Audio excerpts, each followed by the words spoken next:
Welcome back to another episode of the Ville Chillin' Podcast, part of the Villain ENT Network. My name is Aaron, My name's Jack. and make sure to check us out on your favorite podcast service. Give us a follow and a rating, and make sure to like, comment, and subscribe below. And follow our other channels, Ville Gaming and Ville Grillin'. Make sure to give those a subscription as well. Um, we're doing pretty steady. Jack's going pretty steady on the gaming content, and we found our grilling footage, so we should be Nice. able to Right in get to time for work on Thanksgiving. those. Exactly. So just make sure to check those out as usual.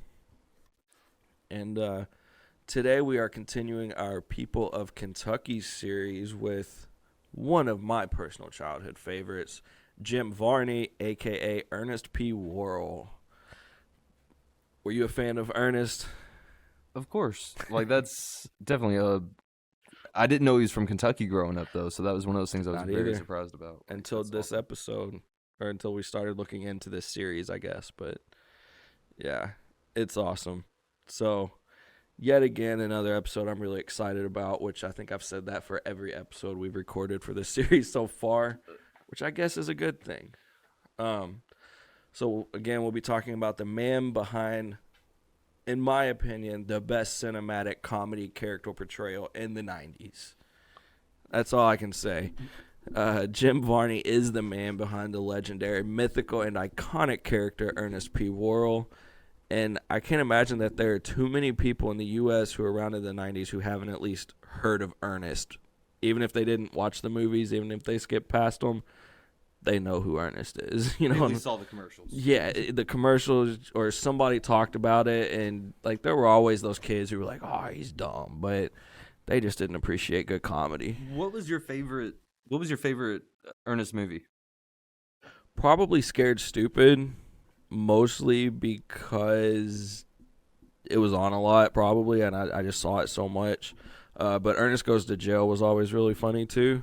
And actually, I was I was about to say, I watch them every time they're on. And how many other cinematic characters can you think of who go to camp, save Christmas, go to jail, get scared stupid, go back to school, and end up on the army or in the army, and whatever else happened in between all those? You know what I'm saying?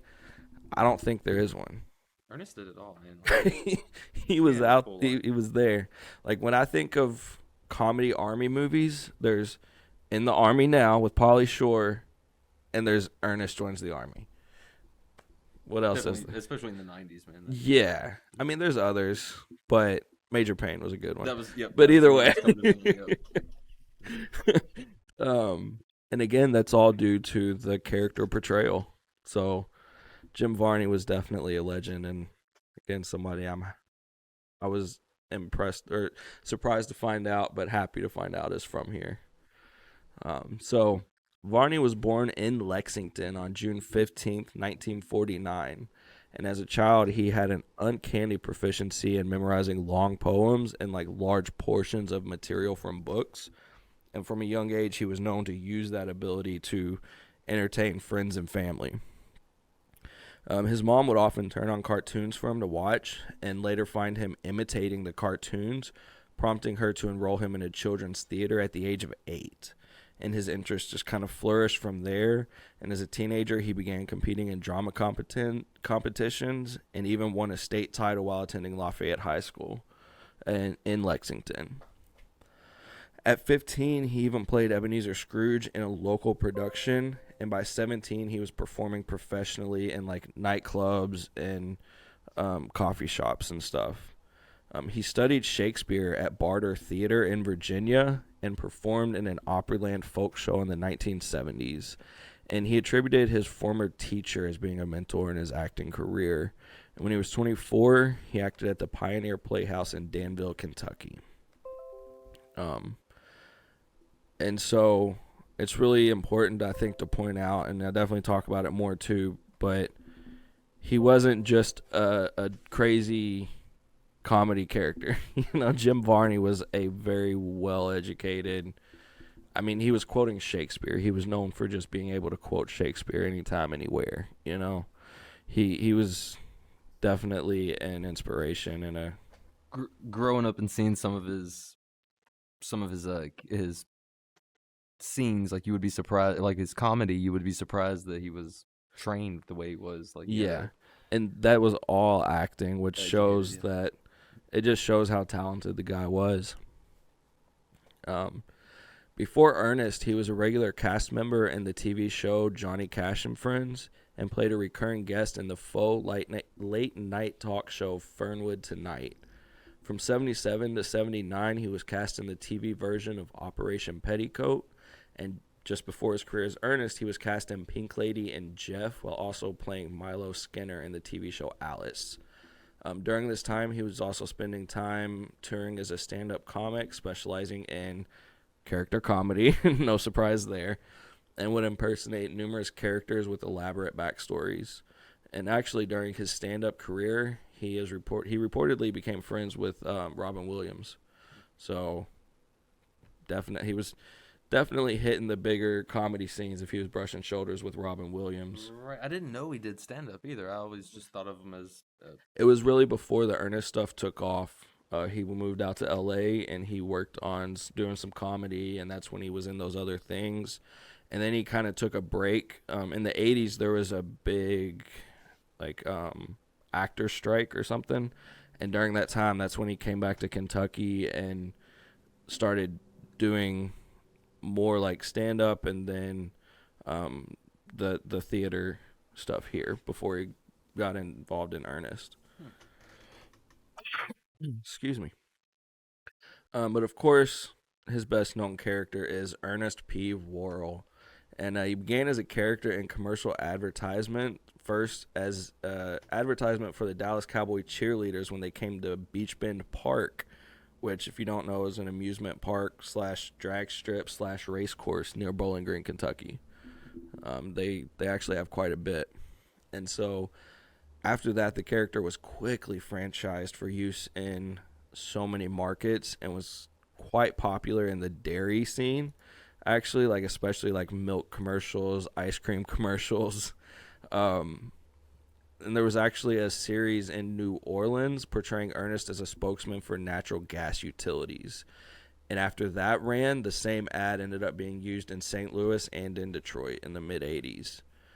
He appeared in Brahms ice cream and dairy stores commercials through the 80s and also made commercials for car dealerships across the country. And he reportedly once filmed 26 commercials in a day. Dang. Man, that turnover, man, how much money did that turn into? Well, his wardrobe budget wasn't very big.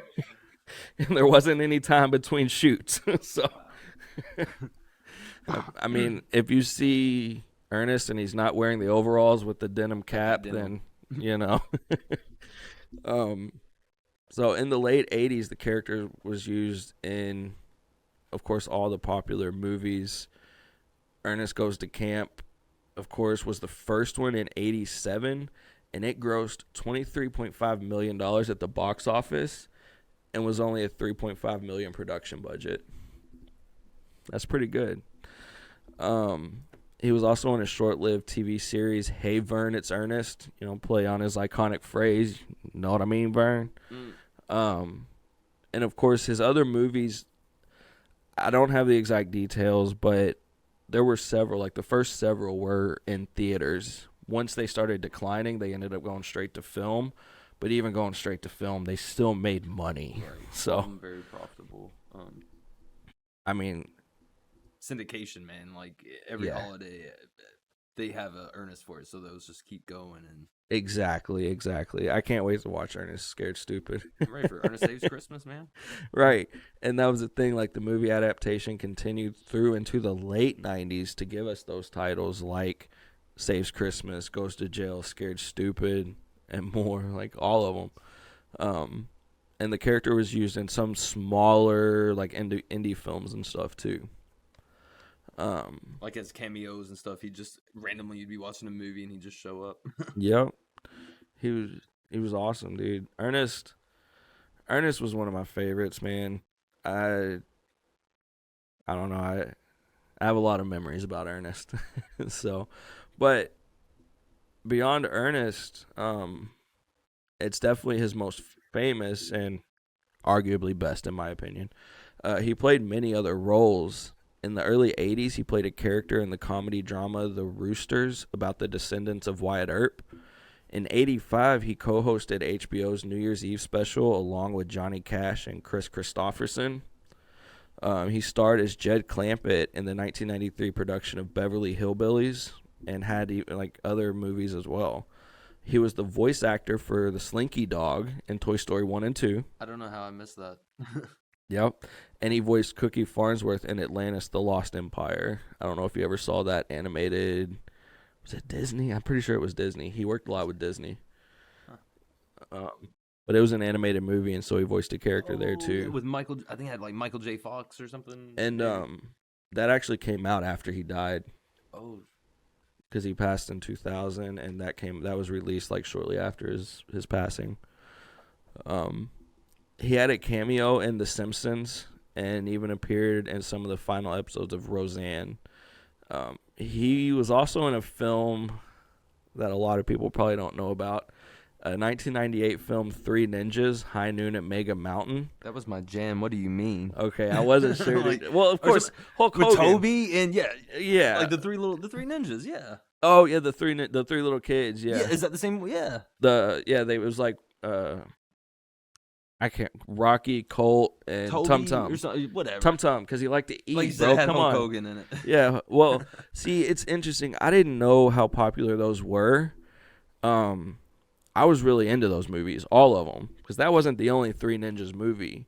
But when I was younger, my dad was really into martial arts movies, so naturally I was too. And then I watched like a lot of Power Rangers and things like that. So naturally, when my mom, like, you know, back then, just pop a VHS and just record it off the TV, and I had all the Three Ninjas movies on cassette, tape cassette for I don't know how long. Like, I watched them so much, it's ridiculous. So, and I guess that's one of those other movies that he just randomly appears. He just appears in, and he's hilarious in everything. One of his final films was actually Billy Bob Thornton's Daddy and Them. And at the time of his passing, he was working on a screenplay about the legendary feud between the Hatfields and McCoys, stating that his grandfather hunted squirrel with the Hatfields. That's interesting. Right. I definitely wouldn't have expected that. It was been reported that during that time in his life before he passed, he was really hoping to start acquiring more serious roles to prove himself beyond Ernest. He embraced it, and he was thankful for it. But for someone well-versed in Shakespeare and able to quote the Shakespearean works on a whim, playing the character like Ernest for a better part of 20 years kind of becomes exhausting because people associate you so much with that character and that nature. And it was funny. It was fun for him, but it was a blessing and a curse because people automatically start to just think of you as that foolhardy, foolish, you know. He didn't make that public often, though. It was only like one or two interviews towards the end of his life that he actually came out and said that. He was always very humble and thankful for his opportunity to play Ernest. He just wanted more, which is understandable. So, kind of leading into it, Varney was a longtime chain smoker and developed a cough in the late 90s and was diagnosed with lung cancer. He reportedly gave up smoking, but his condition slowly worsened. He underwent chemotherapy, which ultimately failed, and he passed on February 10th, 2000, at his home in Tennessee. He was buried at Lexington Cemetery, and in 2013, his nephew published a comprehensive biography about Varney's life titled The Importance of Being Ernest, The Life of Actor Jim Varney, stuff that Vern doesn't even know. And there's actually a documentary in the works by David Pagano and Daniel Butler, who was a cast member on Ernest Goes to Camp. And they're working on a documentary called The Importance of Being Ernest. And I've said it plenty of times in this episode already, but in my humble opinion, Ernest was just one of the funniest characters I ever saw on TV growing up. You know, because it wasn't just complete and total slapstick comedy. it, I don't know. As a kid, it had substance, man. Definitely. And There was a mission. that nostalgia, like whenever you think of him, it brings you back to when you're a kid. And him as a person, just he seems like he was a good person to where like very wholesome. You know what I'm saying? Absolutely. Like he kept to that character as far as just being a good guy. Like, Yeah, man. As a kid, I have memories of just flipping through the channels, and if I saw an Ernest movie on, I stopped. I couldn't think of anything better to watch. It was one of the first times a film character ever actually kind of stopped and directed his attention to the camera, almost engaging the audience, and it was like you were involved in the shenanigans going on, like it's a big deal, especially when you're a kid. when you're a kid, inclusion is everything. It's such a main influence. And again, I kind of already touched on it, but my dad got me into the martial arts stuff. So when he was in Three Ninjas, that was just hilarious. And then, Hulk Hogan, dude. Like, you got Hulk Hogan and Jim Varney in a movie where three little kids are going around kicking ass. You know what I mean? So it was just awesome. And my dad was always a fan of Ernest too. I remember growing up hearing people going around saying, "Know what I mean, Vern?" And I didn't really put it together, but yeah, obviously now I definitely know. And again, they're working on documentaries and all that stuff about his life, and I definitely encourage anyone, especially if you were a fan of him, but anyone from Kentucky to look into it, because again, I think it's somebody that we can both say we're proud to say is from Kentucky, especially so, and it's close to Louisville. He's in Lexington, so it's just something I didn't know, and I just thought it was really cool and really interesting. So major influence in my life, um, at least as far as cinematic stuff goes. So, do you have anything you want to add? Nothing. I think that sums it up. Ernest was a awesome, wholesome guy. Like, Jim Varney. Jim Varney. Well, Ernest was too. Ernest was good too. people. Good people. I honestly I didn't even know his name. It's hard to separate. It's very hard. But awesome dude. I honestly I guess I'll end it by saying most people in theater, especially in Hollywood, you can find some sort of controversy that happened. I couldn't find anything. Nothing I could find had a bad word to say about the guy, which just kind of reaffirms my belief that he was my childhood hero. I mean, he did everything, dude. Yeah.